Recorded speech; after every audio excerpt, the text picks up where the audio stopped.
Welcome to the Wood and Wood Products lecture for plants, humans, and the environment.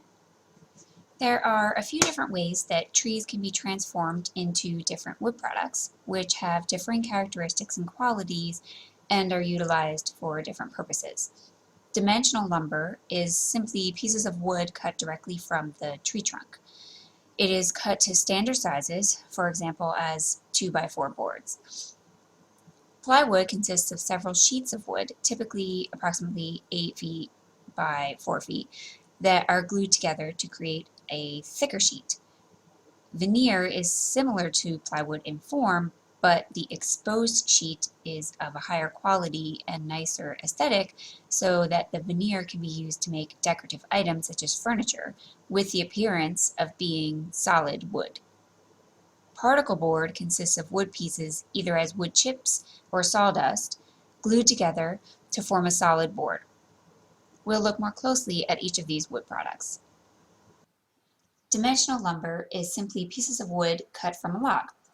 How the log is cut impacts the strength of the lumber product, and there are three main cutting methods. The easiest way to extract long boards of lumber is to slice the log down its length. This is the plane sawn cutting method. Plane sawn cutting will result in the least waste and the greatest quantity of lumber from the log. However, the strength of plane sawn lumber is less than the other more detailed cutting methods. I'll explain why in a minute.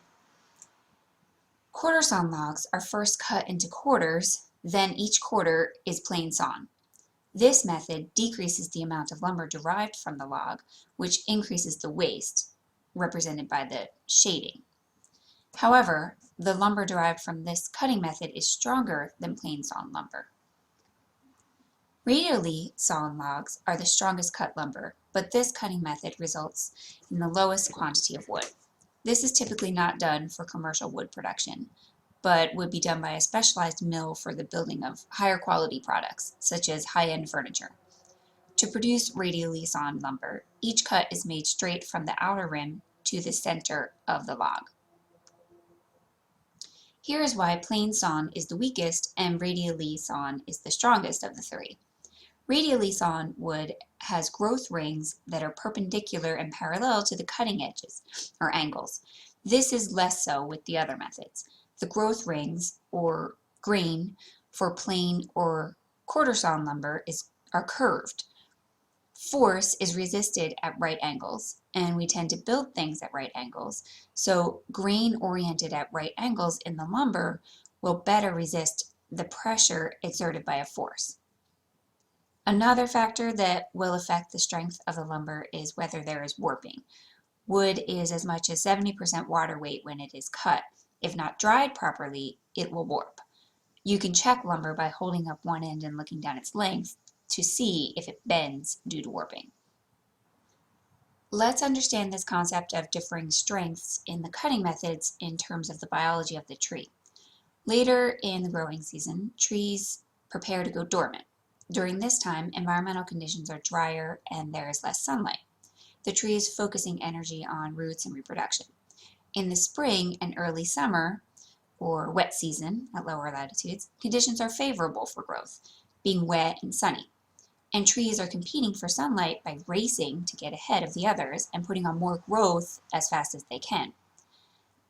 At the cellular level, the cells added during growth at this time are larger and have more spaces between them because the tree is growing so rapidly during favorable environmental conditions. We can see this as a lighter, broader band on a cross-section of a trunk. In the late summer, growth slows down because it becomes drier and days become shorter. At the cellular level, this means smaller, more densely packed cells. We can see this as a darker, thinner band on a cross-section of a tree trunk.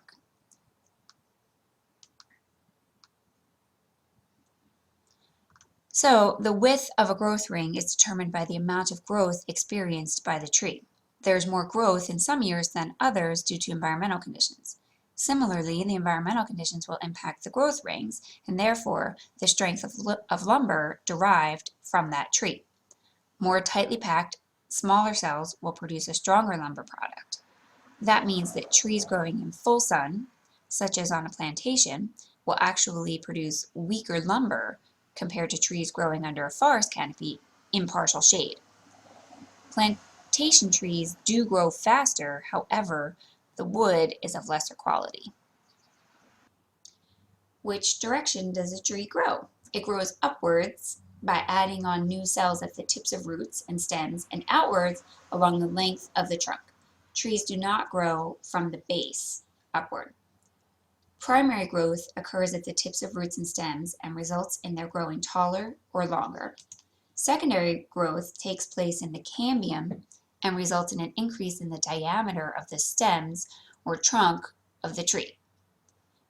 Cambium is a living part of the tree, and it lies between the older wood toward the center of the trunk and the outer bark of the tree. The vascular cambium is a thin layer of cells that produces conducting cells of the xylem and phloem. The phloem is the outer layer of the cambium and is sometimes referred to as the inner bark. It is a food-conducting tissue. The xylem is located toward the inside of the cambium layer, and it is the vascular tissue through which most of the water and minerals of the tree are conducted. Girdling is a method of killing the tree by which a ring is cut through the cambium around the circumference of the trunk, completely severing the vascular conduction system through which nutrients and fluids travel. Companies are driven by profit. This affects the quality of wood products produced commercially. If you'll remember, the strength of the wood is determined in part by the cellular structure of the growth rings. The width of a growth ring is determined by the amount of growth experienced by the tree. There is more growth in some years than others due to environmental conditions. The environmental conditions will impact the growth rings and therefore the strength of the lumber that is derived from that tree. More tightly packed smaller cells will produce a stronger lumber product. That means that trees growing in full sun, such as on a plantation, will actually produce weaker lumber compared to trees growing under a forest canopy in partial shade. Plantation trees do grow faster, which allows for greater profitability. However, the wood is of lesser quality than lumber grown from forest-grown trees. The typical practice of logging companies or extractors is to clear-cut a forest, then plant a plantation for future wood production. This has benefits to the industry because the plantation trees will grow relatively quickly and they are easier and cheaper to harvest compared to trees in a forest. However, there are long-term consequences to this practice. Removing a forest will remove habitat for a variety of species and organisms.